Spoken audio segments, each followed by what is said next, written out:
Greetings and blessings from Jerusalem to all of our viewers. The point of departure of this evening's shiur will focus on Parshas Shemos, which we read this past week, and the title thereof is "The Purpose of Life is a Life of Higher Purpose." This basically is the theme, as far as Klal Yisrael is concerned, of Parshas Shemos. During the inauguration address of President Trump, so we heard very, very moving sentiments that at the time of his miraculous salvation, which he attributed to the Ribbono Shel Olam, God saved him.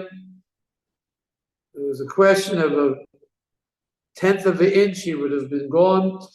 It was a miracle that he was saved from the assassination and the bullet of the assassin. And he mentioned that immediately he thought, what was the reason? What could be the purpose that God would perform such a miracle and actually save him in a miraculous fashion? It must be that there's a higher purpose that the Ribbono Shel Olam has intended for Donald Trump. And at that point in time, when he actually encountered the Malach HaMoves, so the first question that came to him is, and that's usually the case when a person's a noichi, is now called into question whether he will be or he won't be, and a miracle ensues, and he is. So the natural corollary question is, Lama zeh noichi? Why is it that I still exist? And he understood that he must dedicate himself to a very lofty goal and the tasks of the time, and to bring about to the best of his abilities as a shliach, as an agent of HaKadosh Baruch Hu, a big tikkun to the world, and no question about it, the entire world needs it. This theme reverberates in the entire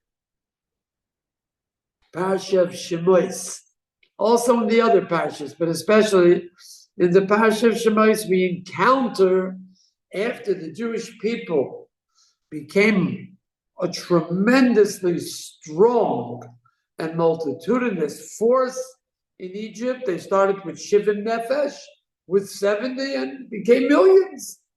So Pharaoh, of course, and the Egyptians were afraid that if there'll be a war, could be they will join with the enemy.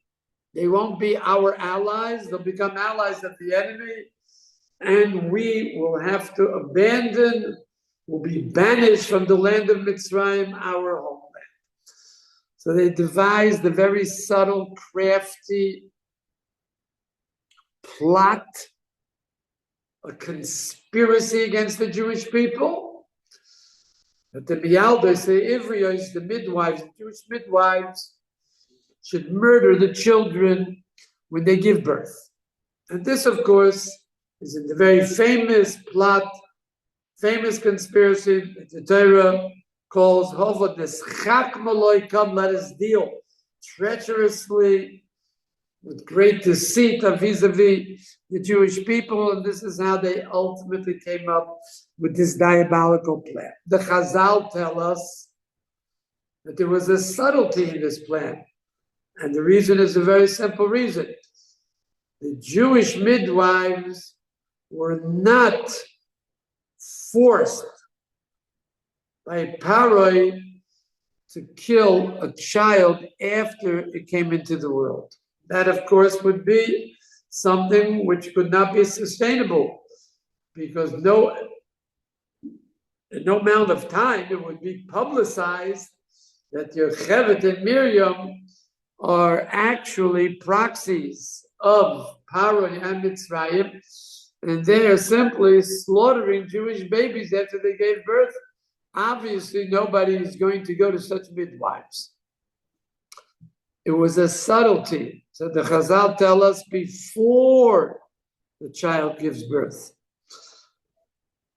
they should find some sort of devious method of committing an abortion.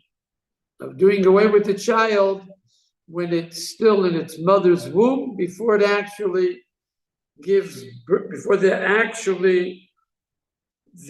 birth ensues. This was the diabolical plan. The Maharsha in Sanhedrin, one of the greatest commentators that we have in the Talmud, points out that Paro in no way would have thought, as well as his advisors, to command the Egyptian midwives to do such a thing. After all, it was well known in Mitzrayim, as well as in the other parts of the world, that a Gentile who kills the uber, who kills the embryo till the 9th month, after 40 days, not only is guilty of murder, loy sirtzach, but also chayiv misa. So a guy that kills the uber, it's called harigas ubarim, before the child actually gives birth, even if it's a Gentile child. It's a Gentile embryo, so that is in the category of the 7 commandments that HaKadosh Baruch Hu commanded the Gentile world. It's a pure act of murder, as if you kill a regular human being. And that individual is condemned to death. A Jew, on the other hand, Paro thought, is not chayiv misa. If he kills the uber, he's not chayiv misa. However, he was mistaken and didn't realize that abortions, according to the Jewish law, insofar as a Jewish fetus, embryo, uba, is concerned, is an iser of loy sirtzach. So there was no question about it that Yocheved and Miriam, the 2 chief midwives, would never in a million years contemplate being over loy sirtzach. So of course the question naturally arises. Chazal tell us that they were threatened by Paro. If they didn't do it, they would be committed to death. Nevertheless, it's still forbidden. Why? Because that's the classical halacha of Yehorig ve'al yavar.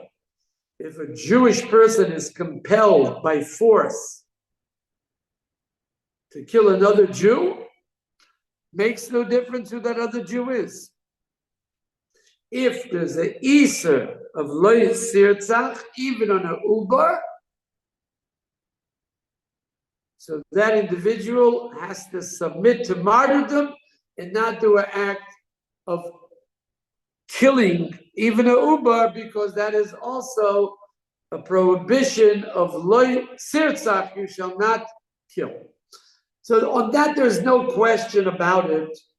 Despite Paro's erroneous conception of Jewish law, true that there's no chiyuv misa, on that he was absolutely right, points out the Maharsha, but he did not know if there was no chiyuv misa, if there's no penalty of death, there's still a prohibition of murder. He could not understand that distinction.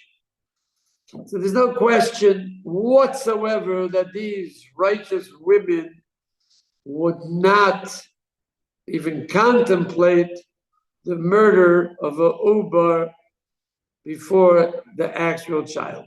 So the question naturally arises, we don't understand the pasuk, because the pasuk tells us that they were able somehow or other to find an excuse. It's not that important for us now to analyze the psukim to tell us what their excuse was vis-a-vis Paro.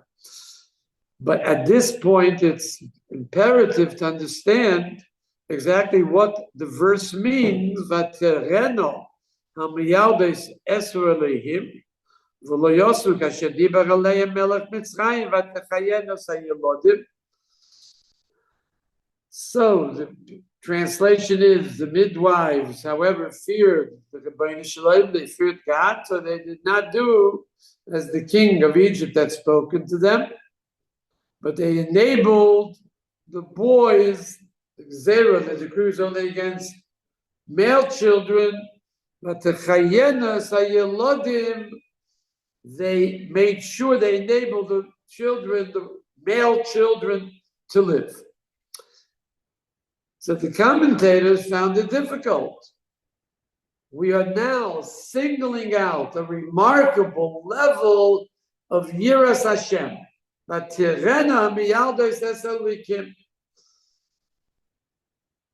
emphasis on the Yiras Shamayim. We know after the Akedah, Kadosh Baruch Hu said, Ato Yodati, through the Malach, of course, Ato Yodati Kirei Lekimato. Avram Avinu, afterwards, the Akedah, afterwards he was willing wholeheartedly to sacrifice Yitzchak upon the altar. It was Malach Hashem that said he should stop, but he was willing to do it. He was willing to go through to the very end and complete the sacrificial ceremonies involving his only son Yitzchak. Shmuel was not at that level of being a real son. So Kadosh Baruch Hu praised him that he has fear of heaven. Over here we don't understand. Avram Avinu did something supernatural. Here there's a regular case of Yehog Vayavar, forbidden to kill somebody else in order to save your own life. That's Yehog Vayavar. So we have to come to the conclusion that that is not what is praiseworthy, because it's poshut, it's simple, they would not have done it. Other Jews also would not have done it. So why are they singled out for having a remarkable achievement insofar as the category of Yiras Shamayim is concerned? The answer is Vatechayena es hayelodim.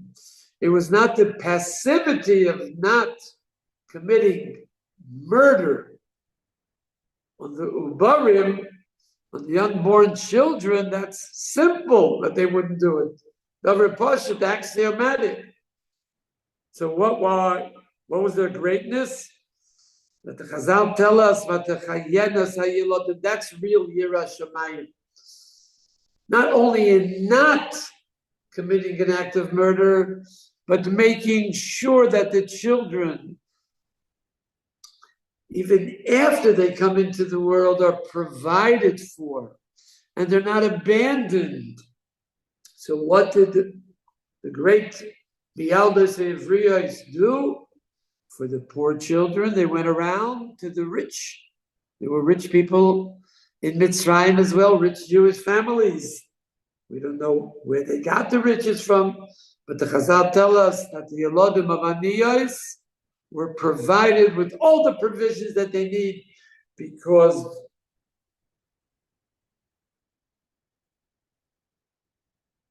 enthusiastically and laboriously they went around and provided all of the needs of the children that they brought into the world. Shows us the responsibility, the accountability of Miyaldos insofar as their Yiras Shamayim is concerned.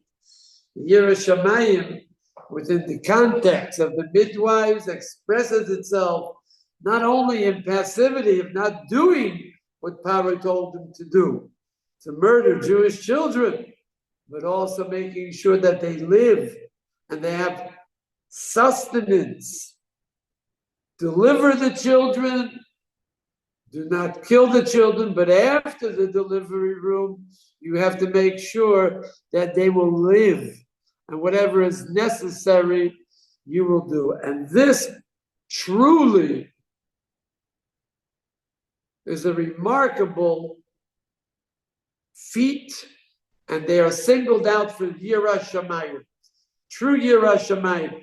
It's not only in the Sur Meirah, in not doing the evil, but say toiv in doing the good insofar as that is concerned. And the Balei Teisvis, from the great medieval sages, told us what was their commitment, what was their devotion to bringing Jewish children into the world. So they tell us something remarkable.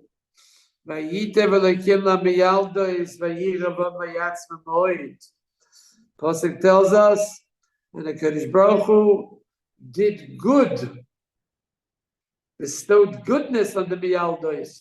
What was the goodness that he bestowed? What would be something which they feel rewarded with? Not an external type of reward. That itself, that the Jewish people increased and the children were healthy and provided for. That was the good that HaKadosh Baruch Hu bestowed upon them, because that was the only value that they had. Everything else was extraneous. Of course, they also got, we know that HaKadosh Baruch Hu did reward them for the Yirah Shamayim and Botei Kahuna, Botei Levia, Botei Malchus emanated from them. There's no question about it. That was a reward. Were they happy about it, that they were the ones that merited that? Not necessarily. But what were they happy about? What cheered them? What brought about a celebration of joy? The increase of the Jewish children, the health and welfare of the Jewish children with their laborious effort. That was the source of their joy and happiness and goodness. Of course, HaKadosh Baruch Hu is not mekapeach schar kol beria. HaKadosh Baruch Hu rewards remarkable acts. And here, as we mentioned a moment ago, was remarkable insofar as the Yirah Shamayim, the fear of heaven, expressed itself in V'tachayano es hayilodim. They gave them life, worried for their existence. So they got Botei Kahuna, Botei Levia, Botei Malchus, kingship. Kayanim and Leviim emanated from their children. Reb Chaim Brisker pointed out that the reason that HaKadosh Baruch Hu bestowed that upon them, this external, extrinsic reward of Botei Kahuna, Botei Levia, Botei Malchus, was Midah Keneged Midah. Very simple. If it would not be for them, there would not be male children in the world. And even though the female would have existed, they would have lived and they would have married, or they would have been forced to marry Egyptians. So you could not have from Jewish mothers who married Goyim, Botei Malchus, have a kingship, Botei Kahuna V'Levia, have Koyanim that serve HaKadosh Baruch Hu as well as Leviim, emanate from them. Because there's a special halacha that even though it's the mother that gives the sanctity of Judaism to a child, if a Jewish mother had a child with a Gentile, he's Jewish. Kedushas Yisrael depends on women. The mother is Jewish. The father who fathered him could be a goy. He's Jewish. But as far as genealogy is concerned, so that the father gives. So the father is a kohen. Male child is also a kohen. Levi, the male child is a Levi. And for Malchus, so you need Mikerev Achecha, special decree of the Torah. It has to be from a Jewish father.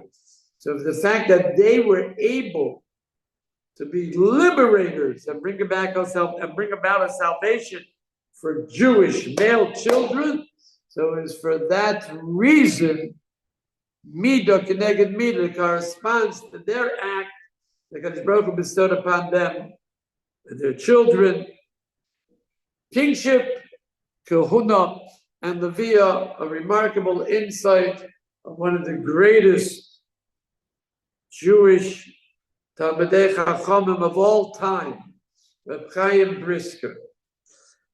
As we mentioned a moment ago, we see in headline form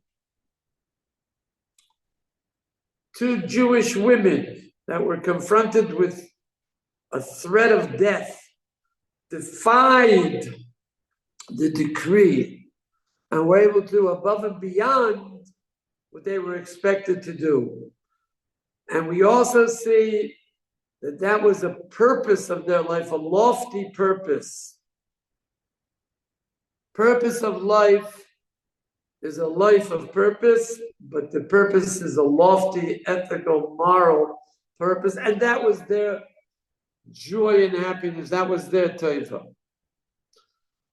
The truth of the matter is, as we all know, that the Jewish people sojourning in Mitzrayim was already forecast to Avram Avinu, even though it did not say Mitzrayim, but the decree that the Jewish people basically will not be in Eretz Yisrael, they'll undergo a servitude, was already told to Avram Avinu in the Bris Bein HaPsachim. And as the Shemi Shmuel, the great Sochachover Rebbe, points out, Avram Avinu was told there were 4 dimensions in the Gezerah of Bris Bein HaPsachim. Higel Yezaracho, 1. Be'eretz lo lohem, 2. V'avodim, 3. Ve'inu oisam arba me'yoy shana.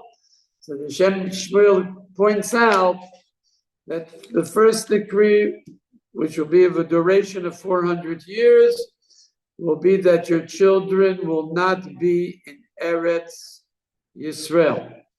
True, HaKadosh Baruch Hu told Avram Avinu, I'm giving it to you. And he already made a kinyan, he made already an act of acquisition. But 400 years, they will be Gerim, sojourners. They will be in foreign land. They'll be strangers. And what land will that be? That's the second dimension. V'eretz lo lohem. It will not be a land that they'll find any type of content in that land. And Eretz Yisrael is imbued with holiness. The Jewish people find a compatibility between Eretz Yisrael, the land of Eretz Yisrael, and their character and personality. They have a neshama of kedusha and of purity. The kind neshama shenosata, the neshama, the soul that you gave me, to Hayri, he is always going to be pure. What's the compatibility in a land that's pure? That's Eretz Yisrael. Mitzrayim is the Eretz Lo Lohem. Chazal, the Torah tells us. Chazal emphasized it. Ervas Eretz. It's a disgraceful, immoral land. Arayas are rampant in Mitzrayim. Immorality is rampant in Mitzrayim. A total opposite insofar as the land is concerned of the personality of the Jew. So that is the second dimension of the decree Bein HaPsarim, which will last for 400 years, and then Va'avodum, they will be enslaved. But not only will they be enslaved, that's the third dimension. The fourth dimension is V'inu Oisam, they will be afflicted.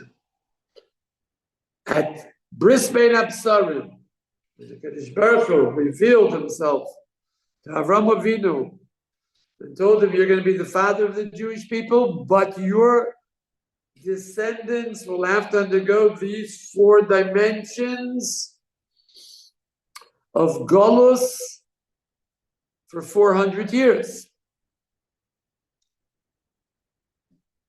And afterwards, Yetzer B'Rechush Gadol, they go out with a great treasure, The Shloah Kodesh tells us that means miracles, Matan Torah, the very purpose that the Jewish people live for. So we see that the selection of the chosen people will only be realized by Matan Torah through travail and suffering and affliction in the course of 400 years. After all the sorrows and miseries will Avram's children that they endured 400 years, only after that time will they go forth b'rechush gadol with great treasures. And we all know, like the pasuk says in Shiur Hashirim, kol doidiv zebamidale galahorim mekabet alakvayis. That was said in Yetzias Mitzrayim, Geula, v'yiso b'dilu gubekfitzo. Midalid meir shonel, the minyan redu. It was reduced from 400 years to 210 years. It was began to dilug. We skipped 190 years of the Gezerah. And of course, the question was asked by the Chazal, why? The Ravid in Hilchos Shuvah, Perek Vav Halacha Hey, brings down what the Chazal answered. Ki habei yamal ba'avodum ve'inu oisai daled me'oy shana ve'im ovdu b'hem b'porech v'himisu me'hem, like the pasuk says in Zechariah, Ani katzavti ma'at ve'hem osru l'ro. And that was not in the Gezerah. It did not consist of the subhuman cruelty. Of course, they have to be afflicted. We don't know why. The mystics say they do know why, but even after all the explanations, right, we still have a question why the Jewish people had to endure 400 years of miseries and sorrows. It's not within the scope of our discussion this evening. And the subhuman cruelty that the Mitzrayim subjugated the Jewish people so qualitatively that equaled 400 quantitative years. Exceeded the measure that HaKadosh Baruch Hu had in mind. Ani kotzafti ma'at, I decreed a little bit, and they increased it manifold for evil.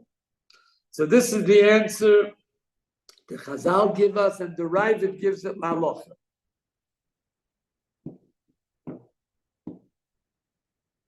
Nevertheless, this is only an answer insofar as the Jewish people are concerned. The process, as the Kabbalim say, the process of the purification and catharsis from all the dross and defects of Nishmas HaYisraeli, of the Jewish soul, which normally would have taken 400 years, and that would be the preparation that would entitle the Jewish people to accept the Torah, that would refine the Jewish people, a refinement that only, like the Chazal say, Korah Barzel, only an oven can refine gold and take out all the dross. Likewise, the refinement of the Jewish soul, very abstract, can only be achieved through affliction, but not that cruel affliction. Therefore, the cruelty accelerated the 400 years, say the Chazal, a term, Toishi Hashim. That's the term the Chazal use. And of course, the question naturally arises. The destination of the Jewish people was Eretz Yisrael. Nevertheless, HaKadosh Baruch Hu told Avram Avinu that it has to take 400 years for a different reason. The Daravi Yoshuvu Heino Ki Lo Sholem Oveino Moiri Heino It'll take 400 years for the Jewish people to return to the destination of Eretz Israel after enduring such a bitter exile, because HaKadosh Baruch Hu will not, says Rashi, banish the Amori from Eretz Israel until they have a measure of Averis which will make as if they themselves will admit that they forfeit a right to be here. In other words, it's necessary to have 400 years of constant Averis that the Amori transgress in order that they should forfeit their right to be in Eretz Israel. That'll take 400 years. Chazal say the word nismala asol. The whole measure of the basket has to become full. And the Rashbam says so, black on white. Doravi, every generation consists of 400 years. Only when the measure of chatoyim, of transgressions and averas, has endured by these Rishoyim, by these evil people for 400 years, only then they lose and forfeit the right to be in Eretz Israel. So, Kaishi Ashibud is a very good answer how we accelerated 400 years into 210 years. But that's only insofar as the Jewish people are concerned.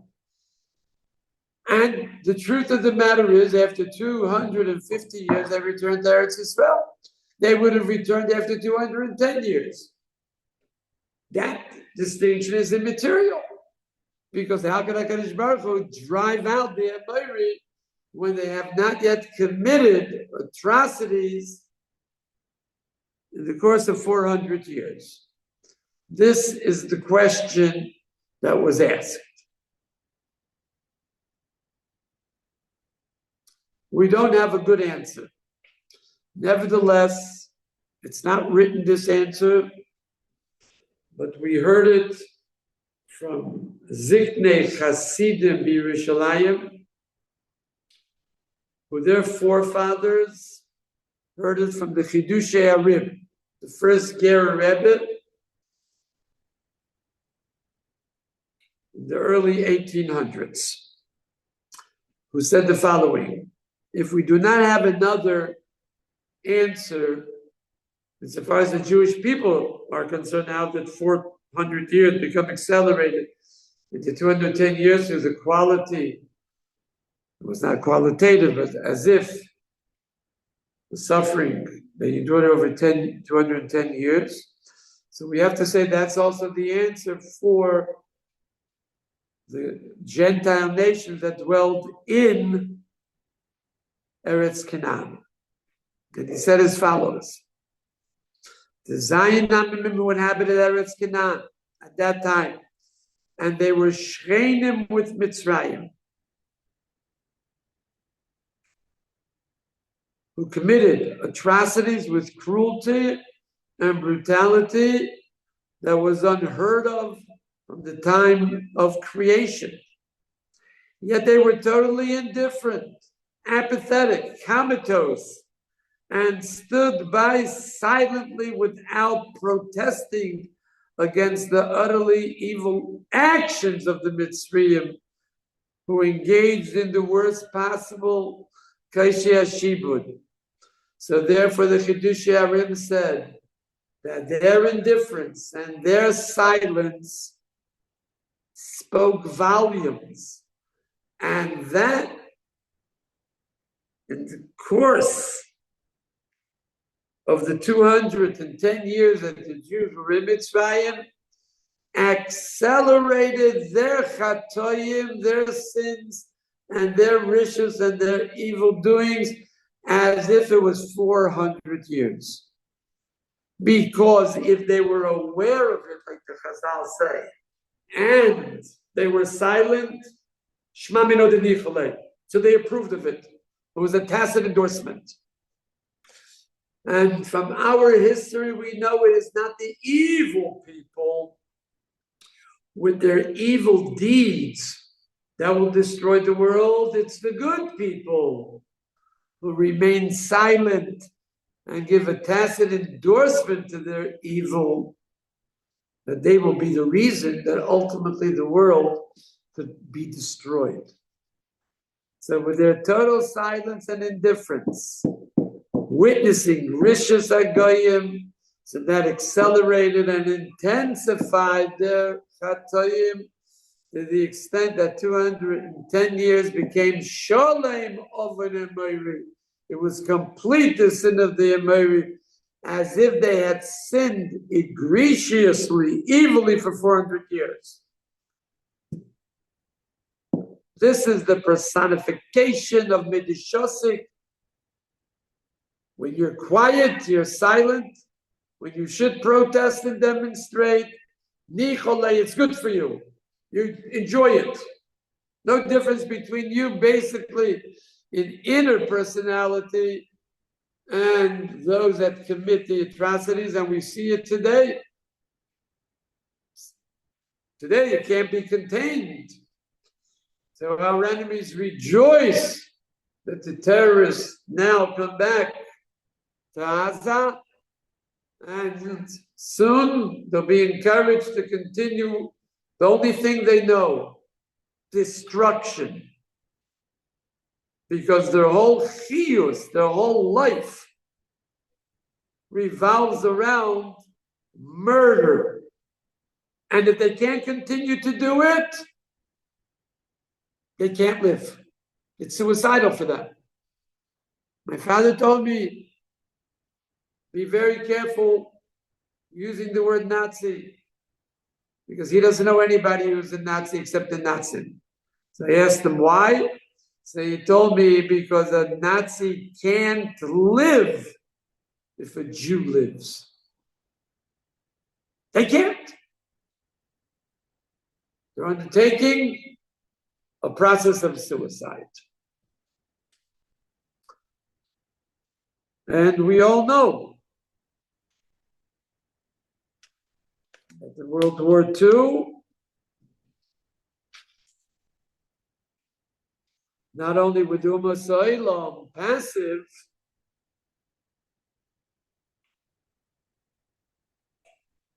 and did not protest, not in America, not in Europe, did not protest against the rishus, the evil of Hitler and Stalin. And there were certain countries and religions who not only, like in the times of the Jewish people being in Mitzrayim, stood by passively and did nothing, but actively supported the extermination of the entire Jewish people in Europe. And they really faced mortal danger of total extinction in toto. We have no doubt that Mashiach will come soon for one basic reason. Like the Shiurim said, is Ein Ben David Bo. Mashiach will not come. So you have a Dor Kulei Chayev or a Dor Kulei Zakai. A generation that is totally religious, or a generation that is totally guilty of the worst infractions. So the Shiurim said, Dar Shekulei Chayev, that goes on the Jewish people. It's going to be very difficult for all the Jewish people to be Kulei Zakai, excuse me. Dar Shekulei Zakai, that they're totally religious. Then Mashiach will go, that means all the Jewish people have to be Zakai, have to be religious. I hope I got it right now. Insofar as Dar Chayev, that means the Goyim. The entire Gentile world has to be Chayev, has to be condemned and guilty of wrongdoings. In World War II and in recent times, so that measure is close to an end. So at least insofar as Kulei Chayev is concerned, it's become very, very enriched. So we're sure if the Jewish people can't be Chayzer B'tshuva, so that will be the reason why. That will be the reason why Mashiach will come. And in the crucible of affliction and suffering, through the Kaishi Ashibud, we see a remarkable Yesod, which is the hallmark of Klal Yisrael.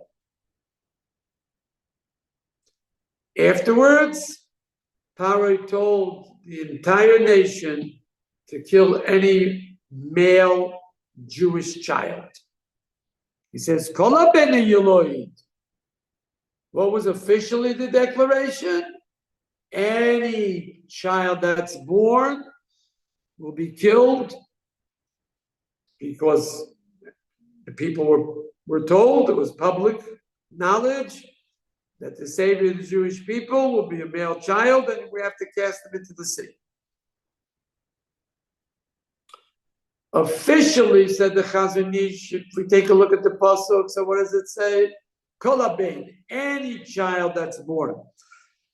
God forbid there shouldn't be an accusation of discrimination against Paro now.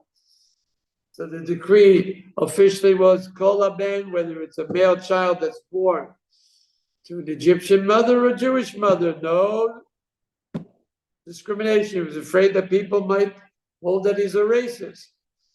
Nevertheless, the Unkla says, Ben Yehudoi, that the Chazon Ish explained there's no discrepancy. Unkla translates to the Jewish child, said the Chazon Ish, officially, it was Kol habein Yeloi. It made no difference whether it was a male child born to an Egyptian mother or a Jewish mother. But quietly, not publicly, Paro made sure that the communication was accurate, only a Jewish child. There will be no murder of a Gentile child that's born. And all of a sudden, we have a switch. Everything becomes reversed. In this crucible of affliction and suffering, so we see something remarkable from both ends. So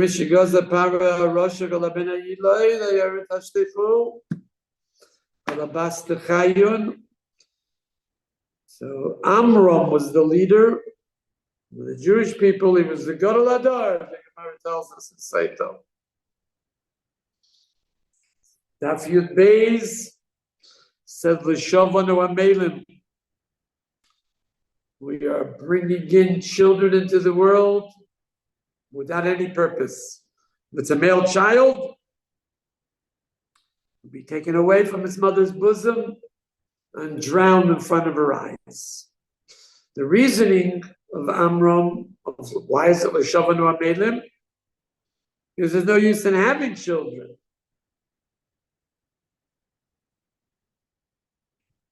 Don't take a chance. There'll be males, and they'll die. And we had a little girl, 3 years old, according to the Chazal, that rebuked her father, who was the Gadol Hador. And he said, Kasha Gezei Roscha Mishal Paro, your Gezei is worse than Paro.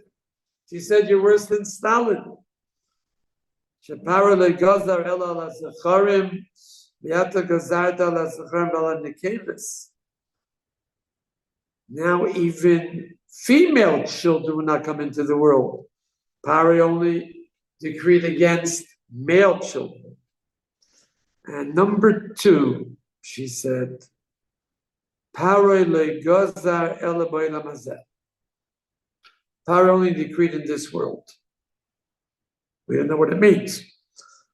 And you decreed in this world and the next world. And if you decreed it, so this gezerah, this decree, will take effect because all the Jewish people are your followers. The Chazon Ish told us that Rashi explains this and enlightens us to what tachlis, what a purposeful life is, a lofty purpose. Rashi says, when Paro decreed in this world, but not in the world to come, you're worse. So Rashi says, if a Jewish mother gives birth to a Jewish child, it happens to be a male, it's a baby boy, and afterwards, Paro will come with his military forces and his police personnel, snatch him away from the mother and drown him in the Nile River. The baby boy is immediately Zoicha to reach Olam Haba. We'll get Olam Haba. Why? Because he passed through this world for a half hour, for 1 minute or 1 second, but he passed through this world. And if he does not pass through this world, he'll be denied the supreme blessing of going to Olam Haba. Says Miriam,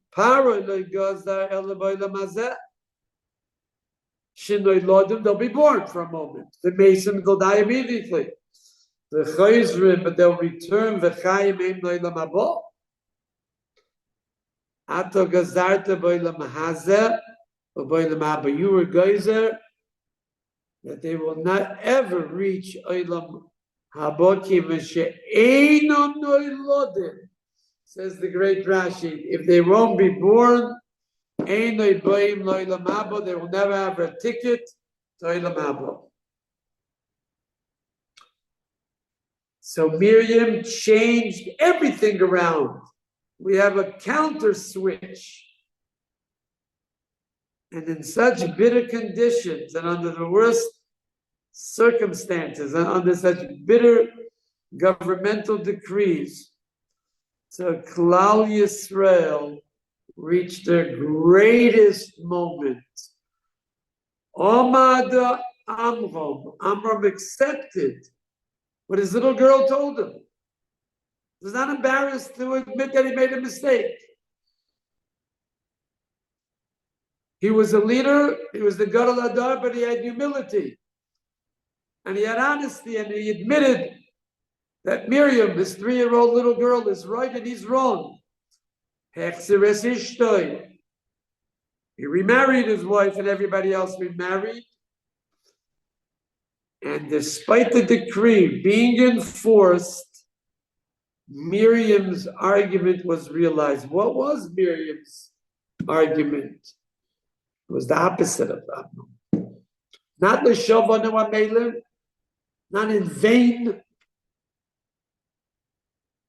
We are laboring. I mean, if we bring in male children, so what do we have for our efforts? We have to see in front of our eyes such destruction.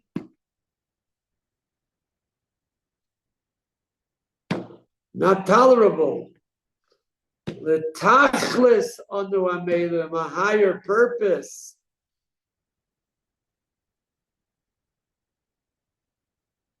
On the contrary, if we bring babies into the world, like Rashi says and the Chazon Ish explains, and immediately the baby will be cast into the sea and drowned, it's worth it. And not in vain do we labor. We labor for a higher purpose, a tachlis, nisgov, a great tachlis. The Jewish people in Mitzrayim realized very strongly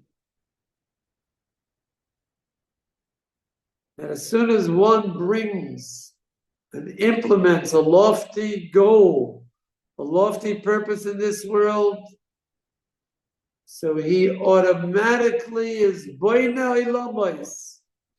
As the Mekubalim, the mystics say, he builds great, great worlds of light in all the worlds, in all the cosmic universe, in all the spiritual universes,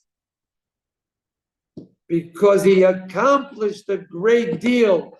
He brought a little baby, a little child into this world.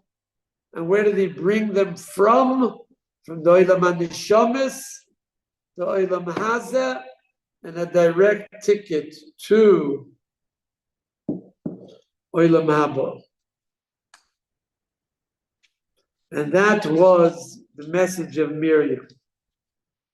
Despite the fact that Bnei Yisrael were in a bleak, grisly, dark, shiftlesstic existence, Miriam said, God forbid, we should not stop from doing true, tachlistic activities, and if we do of them, we're totally lost. And here we have from the deepest insights possible in how the Jewish people existed 210 years during all types of afflictions and suffering, because their basic inner fundamental awareness revolved around this unique awareness of meaning and purposefulness in life, the tachlis amiti. And during Shevavim, it's worthwhile for us also to take this message as a more of a sublime message than President Trump said, but it's a true message that he said as well. It's all true. Here it's much more sublime, much more heroic, that we should look for tachlis amiti during Shevavim, during the 6 weeks of Shevavim, and through that, with God's help, we will be able to bring about the Geula Shlema, which will be the tachlis of all the sufferings, that all the historical difficulty that Jewish people incurred. We will come to the real tachlis.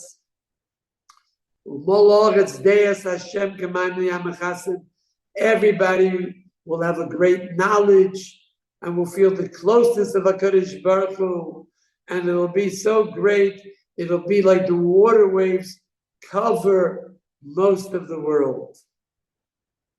We should only be zeicher to that in Mehero.